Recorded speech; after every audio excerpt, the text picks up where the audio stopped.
বাংলাদেশ দক্ষিণ এশিয়ার এক উন্নয়নশীল বিশ্বাস। মানুষ বিশ্বাস করেছিল তাদের মাটি সুরক্ষিত, ঐতিহাসিক গৌরব তাদের ঢাল।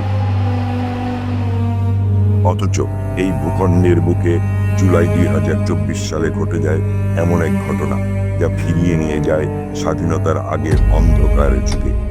নরসিংদীর এই জেলা কারাগারে শুক্রবার দুপুরের পরে যখন হামলাকারীরা হামলা করে, আইনশৃঙ্খলা বাহিনীর তথ্য অনুযায়ী তাদের সংখ্যা ছিল 10,000-এরও বেশি। এটি শুধু একটি আক্রমণ নয়, এটি ছিল স্বাধীনতার ইতিহাসের বিরুদ্ধে যুদ্ধ। 2024 সালের জুলাইয়ে শুরু হলো ফাটল। কোটা আন্দোলনের নামে দেশ বিরোধী 71-এর গণহত্যাকারী জামাতে ইসলামীর সাথে হাত মিলিয়ে আন্তর্জাতিক জঙ্গি সংগঠন হিজবুত তাহরির মোহাম্মদ ইউনূস সহ বিদেশি শক্তি মাঠে নামল শেখ হাসিনার সরকারকে উৎখাতের জন্য। 5ই আগস্ট থানায় পেট্রোল বোমা ছুড়ে লুটপাট করে, আগুন ধরিয়ে দেয়। এই হামলায় আরও নিহত হন 2জন র্যাব সদস্য, 4 জন আনসার পুলিশ সদস্য।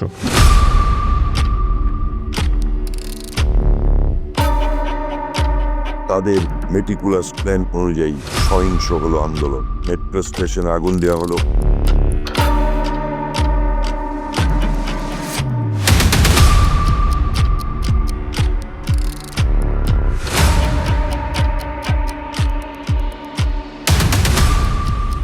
পুলিশকে হত্যা করা হলো, সাধারণ মানুষকে খুন করা হলো এবং তার দায় চাপিয়ে দেওয়ার চেষ্টা করা হলো সরকারের উপর। মানুষকে সরকারের উপর ক্ষুব্ধ করে তুলতে সক্ষম হলো তারা। উপরে তারা কোটা বিরোধী আন্দোলনের কথা বলে সাধারণ মানুষকে বিভ্রান্ত করে তারা প্রতিশোধ নিল 71-এর পরাজয়।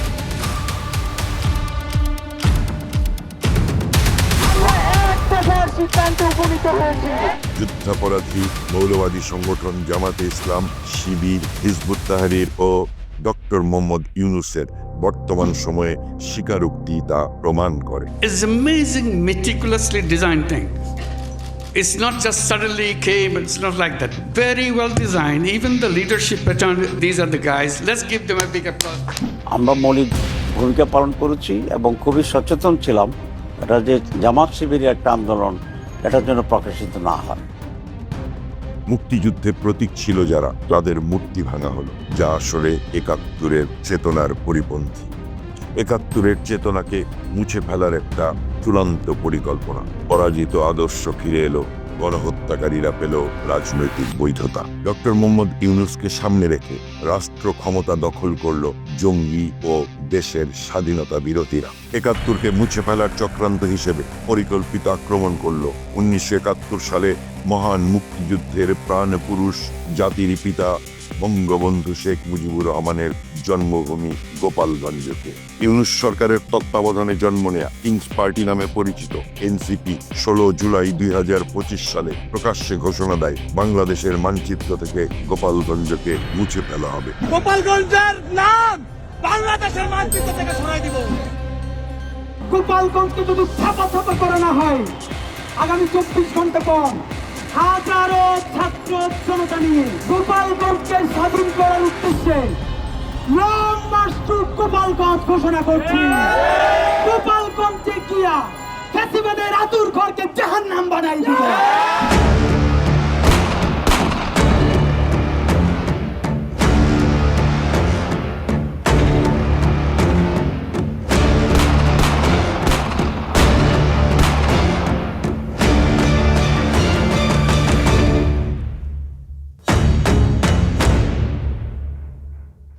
তারা গোপালগঞ্জের সাধারণ মানুষকে ঠেলে দেয় এক আতঙ্কের মধ্যে।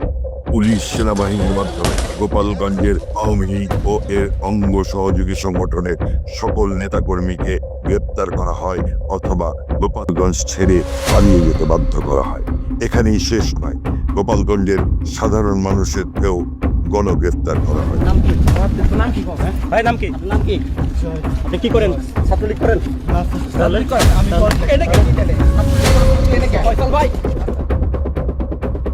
এই গ্রেফতার নির্যাতনের মধ্যেই গোপালগঞ্জে এনসিপির নেতারা সমাবেশে যোগ দেয় এবং তখন পর্যন্ত সমাবেশ স্থলের আশেপাশের পরিস্থিতি ছিল একদম স্বাভাবিক। সমাবেশে জনগণকে সম্পৃক্ত করতে ব্যর্থ হয় এনসিপি। এখানে গণমাধ্যম কর্মী, পুলিশ ও সেনাবাহিনী ছাড়া মাত্র 40 থেকে 50 জন লোক উপস্থিত ছিল। তাদের বেশিরভাগকেই নেওয়া হয়েছিল গোপালগঞ্জের বাইরে থেকে। সেখানে সমাবেশ করার লক্ষ্য ছিল না এনসিপি। মূলত এনসিপি চেয়েছিল বিতর্ক সৃষ্টি করে গোপালগঞ্জের মানুষকে হত্যা করার। মঞ্চ থেকে একের পর এক উস্কানি ও সন্ত্রাসী কায়দায় হুমকি ধামকি দিয়ে বক্তব্য দিতে থাকে এনসিপির নেতারা। এই গোপালগঞ্জে মুজিববাদীদের মাটিতে দাঁড়িয়ে আমরা ঘোষণা করছি, ওই মুজিববাদের রাস্তাটা ভেঙে দাও, গড়িয়ে দাও। মুজিববাদ, মুজিববাদ। তারা বঙ্গবন্ধুর নাম গোপালগঞ্জ থেকে মুছে ফেলার ঘোষণা দেয় বঙ্গবন্ধুর সমাধি ঘুরিয়ে দেওয়া। হুমকি দেওয়া হয় গোপালগঞ্জের নাম পাল্টে দেওয়ার। তারপর সেখানে থাকা গোপালগঞ্জের কিছু সাধারণ মানুষ এনসিপির সন্ত্রাসী বক্তব্যের প্রতিবাদ জানায়।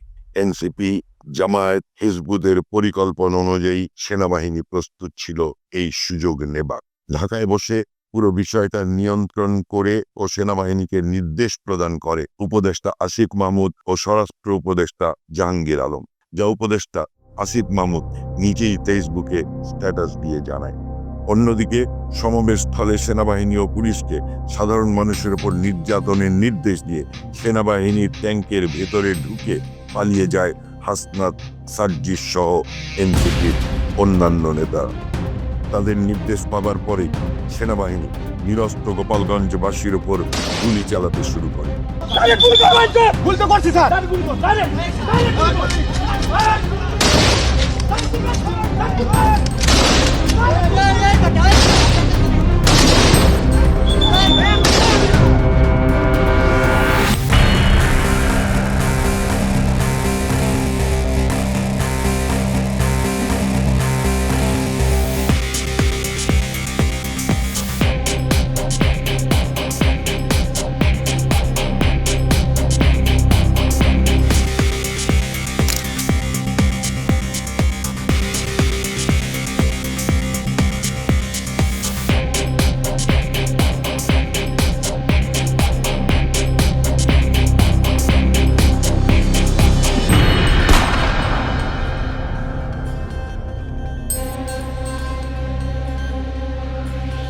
শান্ত সবুজ গোপালগঞ্জের বুক রক্তাক্ত হয় সাধারণ মানুষের রক্তে।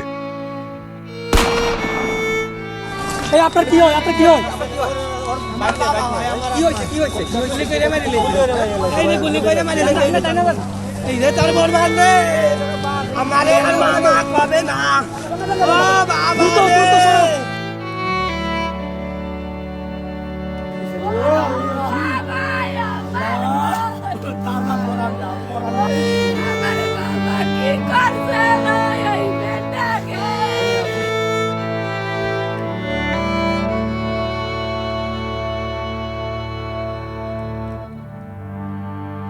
রমজান রে বাইরে লাইছে এই রবের গুলি করে পাখির মতো রে, এরম বাইতে দিছি কর গুলি করে বাইরে আমার বাবারে মেরে দিছে।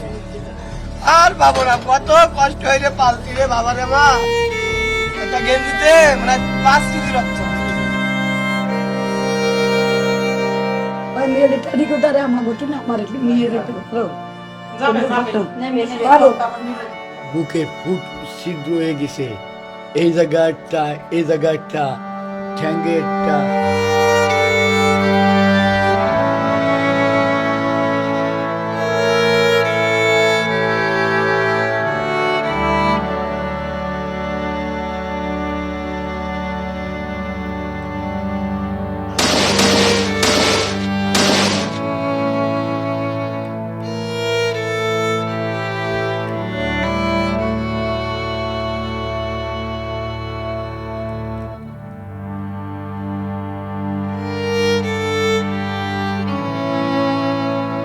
গোপালগঞ্জের সেনাবাহিনীর হিংস্রতা দেখে থমকে যায় গোটা বাংলাদেশ। হাসপাতাল ডাক্তারকে নির্দেশ দেওয়া হয় যাতে সেনাবাহিনী ও পুলিশের হামলায় আহত কাউকে চিকিৎসা দেয়া না হয়। 3টের পরে আমরা হসপিটালে গেছি। হসপিটালে যাই দেখি কি আমার বাইক নিয়ে নিচে শোয়াই রাখছে, রক্ততে ভাসে গেছে বলুন। হসপিটালের কোনো ডাক্তার আর কোনো ট্রিটমেন্ট নাই, কোনো ট্রিটমেন্ট ওরা দেয় নাই, আর কোনো ট্রিটমেন্ট দেয় নাই। তারপর আমরা থানায় নিয়ে গেছি, থানা দেখছি আটকাইনে, থানায় কোনো যারা ছিল তারা কোনোই করে নাই। তার আমরা আবার সেই লাশ নিয়ে হসপিটালে গেছি। সরকারি হিসেব মতে সেদিন গোপালগঞ্জে সেনাবাহিনীর গুলিতে খুন হয় 9 জন, কিন্তু স্থানীয় সূত্র জানায় খুন ও গুম হওয়া মানুষের সংখ্যা 55 জনের বেশি। যারা গুলি চালিয়েছিল তারা জানতো কোথায় লক্ষ্য করতে হয়। যাদের রক্ত ঝরল তারা জানতো না কেন তাদের বেছে নেওয়া হয়।